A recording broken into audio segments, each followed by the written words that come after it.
அயோக அமிழ்த கங்கையில் வைத்து இறை நியமனங்களுக்காக எமக்கு 7 மழலைகளை தந்த 7 அம்மைமார்களும் பூலோகத்தில் அவதரித்திருக்கிறார்கள். 7 பெண்கள் கதையை எடுத்து சொல்ல நாளாச்சே. பப்பு செடி புள்ளிருந்து பாம்பு வடம் விரித்து ஆடுதடா.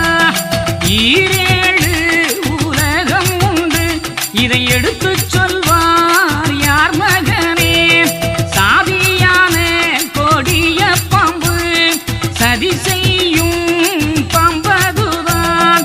முப்பூவை தான் எடுத்து அதை